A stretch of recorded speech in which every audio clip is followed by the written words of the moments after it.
Good morning, class. I hope this post finds everyone well. So when it comes to answering this week's discussion board post, is Islam different in Turkey than Islam in other regions and other countries? I would have to argue yes, the two are different for one main reason, and this reason is the influence of religion in state and politics. First, Ataturk in Turkey removed Islam from the public life during the period of 1923 and 1938.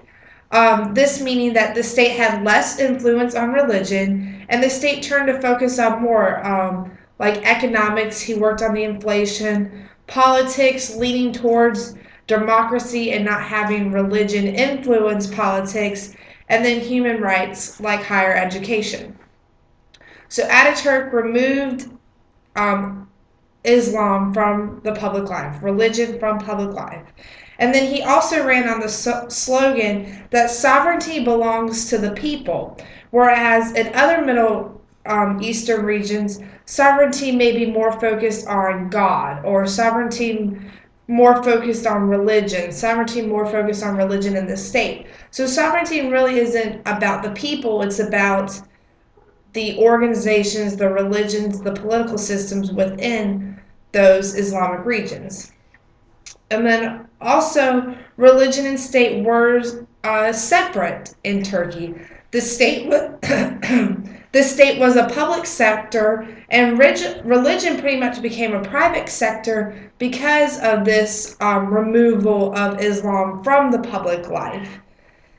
And then the book also mentions that Ataturk translated religious attachment into patriotism. So just to talk about this, to me, this kind of means that the people were identified by, before Ataturk, changed this policy of Islam from the public life, the people were identified by their religion.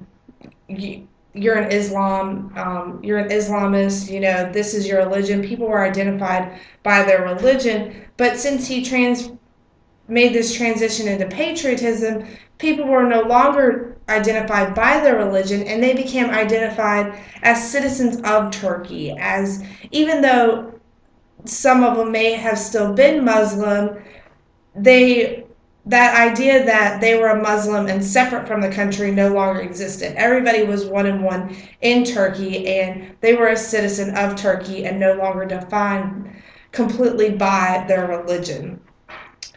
So to move on, other Islamic regions still see church and state as one. The Prophet Muhammad established these ideas, and they have been the same ideas that continued even in today. These ideas and principles have been around for decades and decades, and the system has never changed in some Islamic countries. We still see church and state as one. So there's been no real change. There's been no separation between church and state.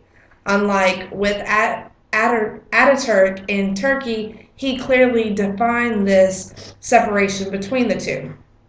And then one example of this is Khamenei in Iran. When Ataturk was removing Islam from public life, Khamenei was making Islam politically dominant within Iran. So you can, with this example, you can just see the difference between the two. We have a complete split. One removing Islam from public life, one increasing Islam in public life, and increasing Islam within the state and its religious functions within the state. So as far as religious beliefs, the two are really the same. They still believe the same religious ideologies, all that's the same. But how Islam influences politics and the state is different. In Turkey, we have religion really not influence the state. And in other countries, in Middle Eastern regions, especially with high Islamists in those regions, we have religion and state functioning as the same, and religion having to do a lot with the state. There really is no separation. So thanks for visiting my post this week, and I look forward to hearing your feedback.